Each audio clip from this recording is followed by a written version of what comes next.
Hi friends, welcome back to Dakshayini Banjara ವೀಡಿಯೋಸ್ಗೆ. ಇವತ್ತಿನ recipe ಏನಪ್ಪ ಅಂದರೆ ಎಣ್ಣೆ ಬದನೆಕಾಯಿ. ಇದನ್ನು ನಾನು ಯಾವ ರೀತಿ ಮಾಡ್ತೀನಿ ಅಂತ ಹೇಳಿ ನಿಮಗೂ ತಿಳಿಸ್ತೀನಿ ಬನ್ನಿ ಸ್ನೇಹಿತರೆ.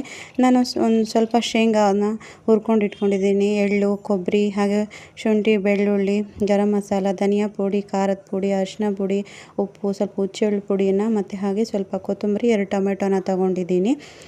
ಮತ್ತು ಸ್ವಲ್ಪ ಮೆಣಸು, ಒಂದು 4 ಲವಂಗ, ಚಕ್ಕೆ, 1 ಏಲಕ್ಕಿ ಮತ್ತು ಸ್ವಲ್ಪ ಗಸಗಸೆಯನ್ನು ಅದೆಲ್ಲನೂ ಮಿಕ್ಸಿ ಜಾರಲ್ಲಿ ರುಬ್ಕೊಂಡು ಇಟ್ಕೊಂಡಿದ್ದೀನಿ ನೋಡಿ ಫ್ರೆಂಡ್ಸ್.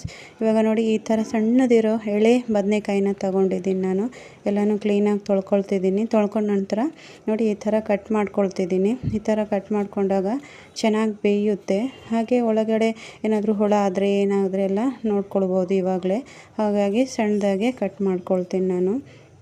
ಎಲ್ಲನೂ ಇದೇ ರೀತಿ ನಾನು ಕಟ್ ಮಾಡಿ ನೀರಿನಲ್ಲಿ ಹಾಕ್ಕೊಳ್ತೀನಿ. ನೀರಲ್ಲಿ ಸ್ವಲ್ಪ ಉಪ್ಪು ಹಾಕ್ಕೊಂಡು ಇಟ್ಕೊಂಡಿದ್ದೀನಿ ನಾನು.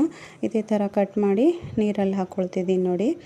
ಇವಾಗ ನಾನು ರುಬ್ಕೊಂಡಿದ್ನಲ್ಲ ಮಸಾಲೆ, ಆ ಮಸಾಲೆನ ಕಟ್ ಮಾಡ್ಕೊಂಡಿರೋ ಬದನೆಕಾಯಲ್ಲಿ ಹಾಕ್ಕೊಳ್ತಾ ಇದ್ದೀನಿ. ಈ ಥರ ಎಲ್ಲ ಬದನೆಕಾಯಿಗೂ ಹಾಕ್ಕೊಳ್ಬೇಕು. ಹಾಕ್ಕೊಂಡಾಗ ಎಲ್ಲ ಉಪ್ಪು ಖಾರ ಚೆನ್ನಾಗಿ ಹಿಡಿಯುತ್ತೆ. ಬದನೆಕಾಯಿ ತಿನ್ನೋವಾಗ ಟೇಸ್ಟ್ ಚೆನ್ನಾಗಿ ಬರುತ್ತೆ. ಬದನೆಕಾಯಿ ಕೂಡ ಚೆನ್ನಾಗಿ ಉಪ್ಪು ಖಾರ ಹಿಡಿದಿರೋದ್ರಿಂದ ಚೆನ್ನಾಗಿ ಟೇಸ್ಟ್ ಕೊಡುತ್ತೆ ನೋಡಿ. ಎಲ್ಲನೂ ಅದೇ ಥರ ತುಂಬಿಟ್ಕೊಂಡ ನಂತರ ಒಂದು ಸ್ಟವ್ ಮೇಲೆ ಒಂದು ಪ್ಯಾನ್ ಇಟ್ಕೊಂಡಿದ್ದೀನಿ. ಅದಕ್ಕೆ ಎಣ್ಣೆನ ಹಾಕ್ಕೊಳ್ತಾ ಇದ್ದೀನಿ. ಎಣ್ಣೆ ಬಿಸಿ ಆದಮೇಲೆ ಬದನೆಕಾಯಿನ, ಮಸಾಲೆ ತುಂಬಿರೋ ಬದನೆಕಾಯಿನ ಹಾಕ್ಕೊಳ್ತಿದ್ದೀನಿ.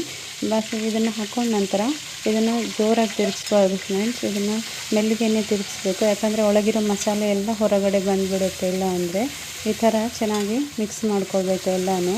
ನಾನು ಎಣ್ಣೆಯಲ್ಲಿ ಫಸ್ಟಿಗೆ ಸಾಸಿವೆ, ಜೀರಿಗೆ, ಕರಿಬೇವು ಮತ್ತು ಇದು ಈರುಳ್ಳಿನ ಕೂಡ ಹಾಕ್ಕೊಳ್ಬೋದು. ಅದು ಆಪ್ಷನಲ್, ಹಾಕ್ಕೊಂಡ್ರೆ ಹಾಕ್ಕೊಳ್ಬೋದು, ಇಲ್ಲ ಅಂದರೆ ಬೇಡ. ಈ ಥರನೂ ಮಾಡ್ಕೊಳ್ಬೋದು, ಚೆನ್ನಾಗೇ ಇರುತ್ತೆ ನೋಡಿ. ನಾನು ಚೆನ್ನಾಗಿ ಬೇಯಿಸ್ಕೊಂಡಿದ್ದೀನಿ ಇದ್ರ ಮೇಲೆ ಪ್ಲೇಟ್ ಮುಚ್ಚಿ. ಇವಾಗ ನೋಡಿ ಚೆನ್ನಾಗಿ ಬೆಂದಿದೆ.